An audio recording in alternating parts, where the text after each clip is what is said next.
देखिए हम आपके भगवानों को क्या जगह फेल करेंगे, ये भगवान नहीं है। देखिए हम पहली बात आप विद प्रूफ, बिल्कुल विद प्रूफ, आपकी विद प्रूफ करूंगा। अगर आपके रामचंद्र जी भगवान पूर्ण भगवान थे तो जब उनकी सीता का हरण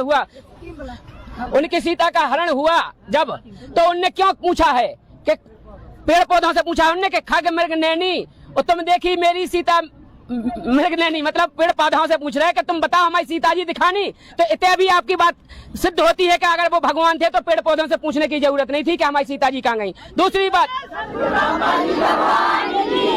बात आपकी सिद्ध कहते हैं कि रामचंद्र जी भगवान नहीं थे पूर्ण भगवान, क्योंकि आपके अगर रामचंद्र जी पूर्ण भगवान थे तो एक गर्भवती सीता की अग्नि परीक्षा, पहले तो अग्नि परीक्षा लेने की कोई जरूरत नहीं थी। भगवान थे तो वो स्वयं देख सकते थे कि हमारी सीता का संबंध रावण से नहीं बना है, उन्होंने अग्नि परीक्षा क्यों।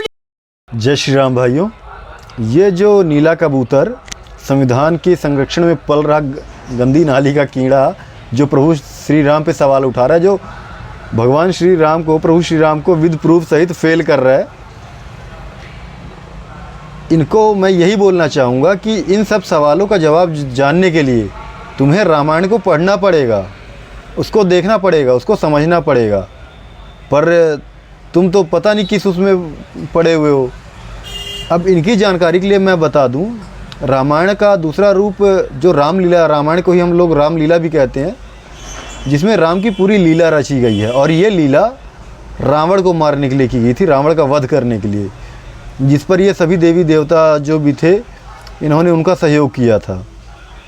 तो जब प्रभु श्री राम सीता लक्ष्मण सहित वन गमन के लिए गए थे, तो जब सीता का हरण हुआ तो असली सीता नहीं थी, क्योंकि असली सीता को प्रभु श्री राम ने अग्निदेव की संरक्षण में छोड़ दिया था।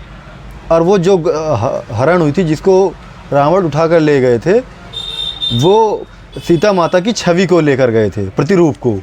तो इसलिए असली सीता कभी हरण ही नहीं हुई, पहली बात। और दूसरी बात, जो वो पूछ रहा है कि सीता माता को अग्नि परीक्षा क्यों देनी पड़ी, अगर राम को सब पता था तो वो तो जानते थे।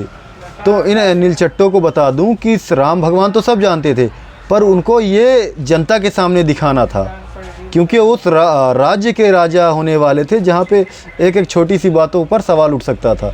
इसलिए वो जनता को दिखाना चाहते थे, वहाँ के लोगों को दिखाना चाहते थे कि सीता पवित्र है। और उसका दूसरा एक अर्थ भी था अग्नि परीक्षा का, कि उनको अपनी सीता को, सीता माता को अग्निदेव से वापस लेना था, जो वो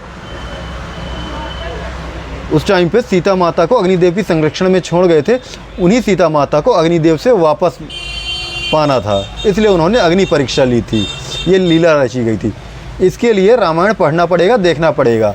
बाकी ये बेतुके सवाल पूछने से कोई मतलब नहीं। जय श्री राम।